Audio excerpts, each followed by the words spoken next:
Okay, so I've opened up my policy guidelines, and we're gonna go up. We're gonna find out where our mitigations are and all that.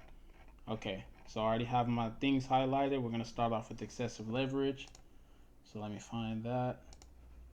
Borrower's leverage as of year to date. Right. Okay, so we have this, and then we're gonna type out our mitigation. Right. So excessive leverage. We can mitigate by checking the following. Leverage. If the borrower has consistently decreased debt to tangible net worth, this could serve to mitigate risk. Let's check. All right. Debt to tangible net worth has actually increased, so no, that won't work. Collateral. If collateral is both liquid, turnover close to industry standard, and greater than loan amount, this could serve to mitigate risk.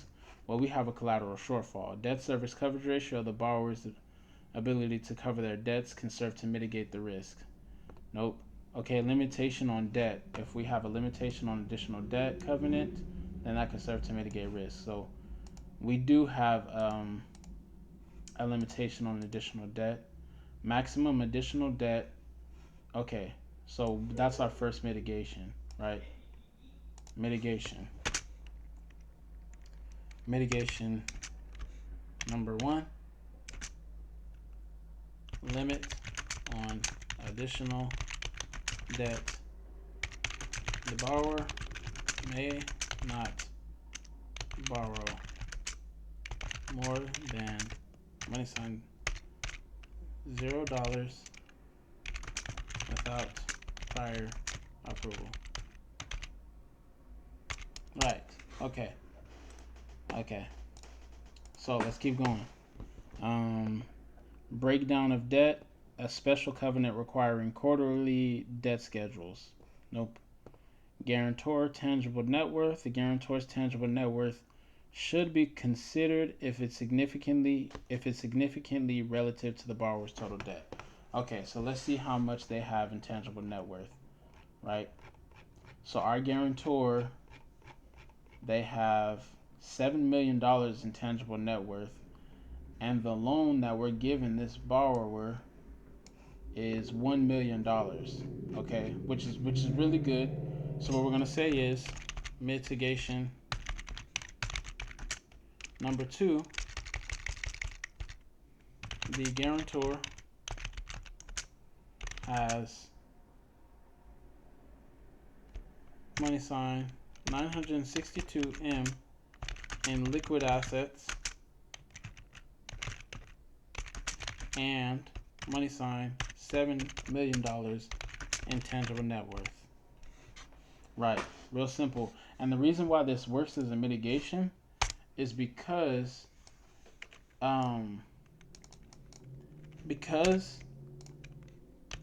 they are guaranteeing this loan. If the borrower defaults, meaning that they don't pay us back, then the guarantor is going to be required to pick up the debt. So that's how that works, and that's why that's a mitigation. Okay, so inadequate debt service coverage ratio, right? So let's find that. Inadequate debt service coverage ratio. Liquidity. If the borrower holds a significant amount of liquid assets, it should be mentioned as a mitigant. Guarantor liquidity. If the guarantor holds a significant amount of liquid assets, this could serve as a mitigant. Good. So we're going to Control C. We're going to enter Control V because that can be used twice. And then ISCF model. Okay. Remember the ISCF model? Just know that we're referring to the second model. That's the CFAI model. I know I have so many different names for it. I'm gonna have to come up with a better name for it. But CFAI is the impact on statement of cash flow. That's what this ISCF model comes from. But it's referring to this. And as we can see, they're able to make the cash payment in 2 years. Not the last one, but in 2 years. And they're projected to make it in the future. So what we can say is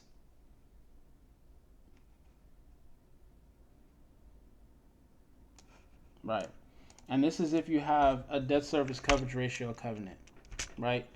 Or not a debt service. If they have an inadequate debt service coverage ratio Then we're going to say the borrower CFAI model covers note covers debt service in both 2023 and 2024. Furthermore, they are projected to cover note in projected periods. And remember, I got the projected periods from the projected periods. Remember, in the model, in the impact on statement of cash flow CFAI model, they can cover the debt in 2023, 24, and in period 1 and period 2. These are projections. So in both periods, they can cover the debt, and that's based on a bunch of stuff that y'all don't necessarily have to understand right now. Okay. So anyways, they had 2 mitigations out of all of them, which isn't bad. Okay. Okay, so excessive distributions. Now let's see. Excessive leverage. Excessive distributions.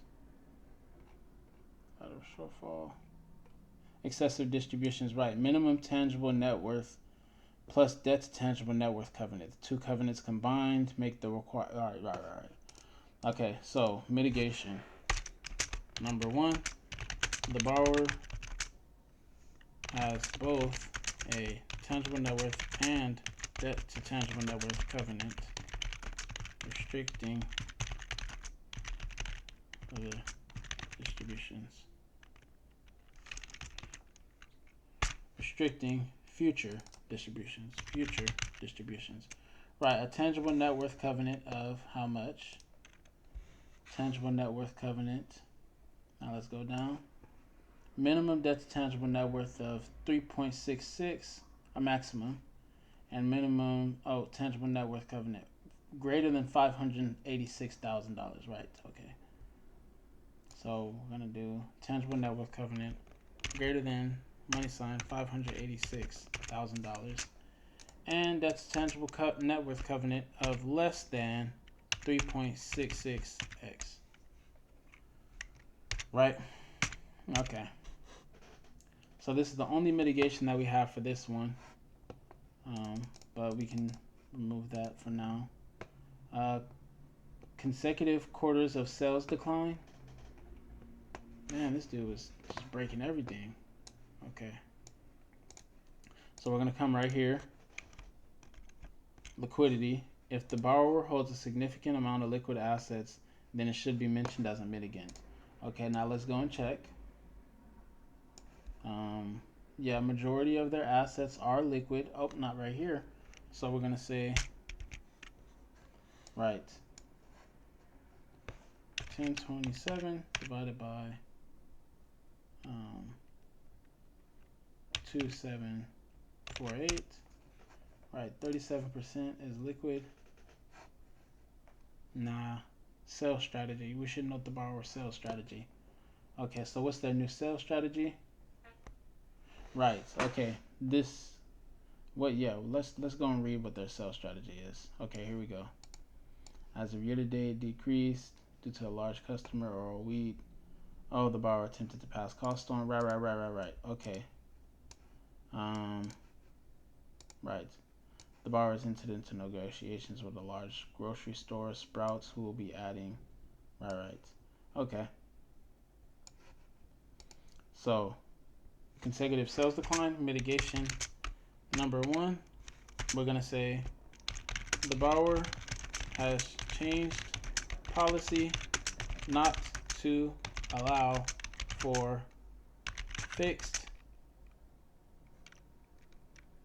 contracts longer than 1 month at a time, and period. And then mitigation number 2, the borrower has entered a contract with Sprouts which will add $1 million in revenue and money sign 115M in additional income. Okay, there we go. And remember, I got that from the sales section. So if you want to find that and you want to make a statement similar to that, then just go into the sales section, and you'll be able to make a statement similar to that, right? Okay. Now we're on to industry CAGR declined by 4.5% year over year, right? So inadequate debt service coverage ratio, right? So if you have this one, just leave it alone. Just have it cited.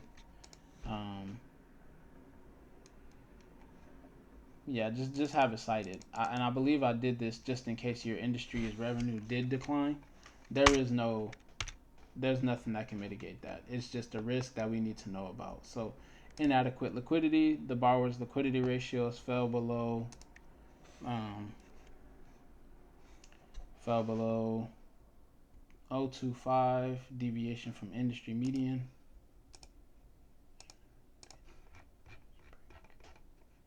Okay, so here we go. Inadequate liquidity, right? Cash cycle. How quickly can the borrower convert current assets into cash? Right, mitigation number 1. The borrower converts assets into cash within 28 days. Right, and if we look up here, we see cash cycle 28 days compared to 39 days for the industry, right? 28 days compared to 39 days for the industry. Right. Mitigation number 2. Okay. Debt service coverage ratio, the borrower's ability to cover that debt. Well, that didn't work. Sales trends. If the borrower's sales have historically grown, well, that's not true either. Minimum tangible net worth of financial, right. And mitigation number 2, the borrower has a minimum tangible net worth covenant greater than 586M.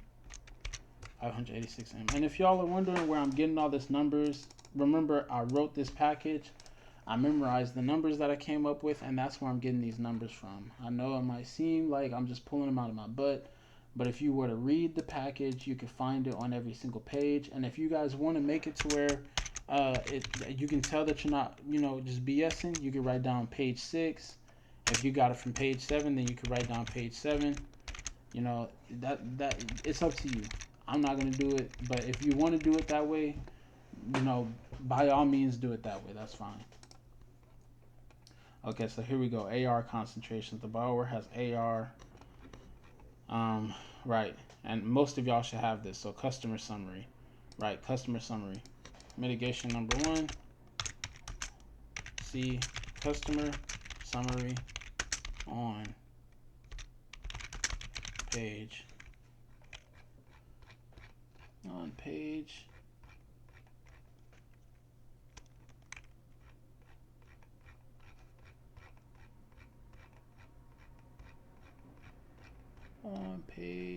What page is this?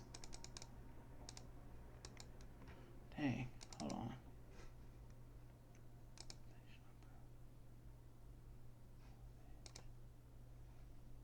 On page 15. Hey, make sure y'all add pages, page numbers on page 15.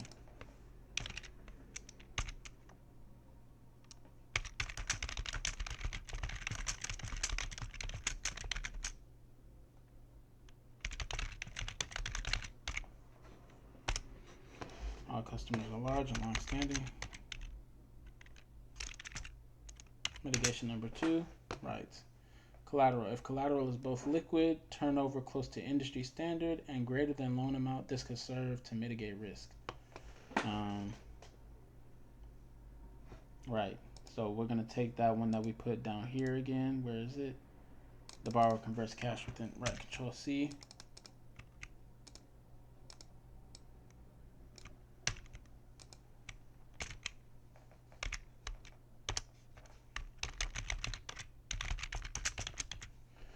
mitigation number 3, guarantor support. Check the guarantor's liquidity. Right. Guarantor. The guarantor holds. Right.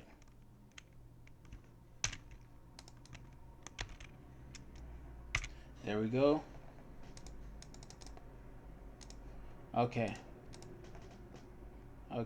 Collateral shortfall. The borrower has a collateral deficit of $530,000. So let's go and find where it says collateral shortfall. And then this is going to be the last thing, and then this thing is finished. So collateral shortfall refers to the event when calculating borrower base does not fully cover the loan amount. We can mitigate by checking the following. So liquidity, if the borrower holds a significant amount of liquid assets, then that should be mentioned as a mitigant. And then guarantor liquidity, if the guarantor holds a significant amount of liquid assets, then it should be mentioned as a mitigant. Right. So the mitigation here is going to be the same as below. The guarantor has $962,000, and you might be wondering, Makai, why do we have the same mitigation over and over? Well, it's because it's a good mitigation. So this is how you fill out the key risk section, and hopefully I helped you guys. Hopefully you learned on this project. If you're finished, you're finished. If you're not finished, then there's probably more to do. So just go ahead and do it, knock it out, and then, you know, if you want to, try reading through this package. Seriously, read through it. Read through what you wrote, and be proud of yourself. If you made it to this far, you made it to the end, you know, you probably have learned a lot in this semester, and you probably, if you were to read through this, you'd probably understand the risk associated. You'd probably be able to say, hey, I don't want to do this. They have too many covenants. Like they need too many covenants for me to get comfortable with it. Or you might say, hey, I don't want to do this because they're not liquid enough. They have 7 risks. They have 7 risks, and I want to keep it down to 3. I don't like seeing more than 3 risks. I only want to see, you know, 4 risks. So yeah, once you finish the project, read through it one time and see what you wrote. That way you can get a good understanding of what we do inside the banking industry, so that you can kind of wrap your head around what it means to underwrite and what it means to assess risk. We're writing down a summary of all the things that make us comfortable and uncomfortable with this deal. And if you read through the package that you wrote, you should be able to determine whether or not you're comfortable and whether or not the company that you're working for should be comfortable with doing this deal. And if they shouldn't be comfortable, then you should be able to explain why. And that's what this whole write-up is about. It's about you being able to explain why we're uncomfortable or why we are comfortable with lending this money to these customers, okay? So yeah, if you haven't already, make sure that you read through your package just once, just so that you can understand, hey, I wrote this. And really, it's a thing of being proud of what you've done. It's really a thing of being proud of what you've written. I know it was hard. I know it wasn't an easy semester. But I promise you, if you read through the package just one time, you'll start to understand why this semester went the way it went, why the project is so hard, and you'll start to understand what it is that you learned this semester. Seriously, just read through it one time, and you'll start to understand, wow, this really was hard. And now I can underwrite. Now I can explain risk to people, right? This is all the information that we need in order to make a decision. So if you want to be a banker, this is how you do it. All right. Good luck, y'all.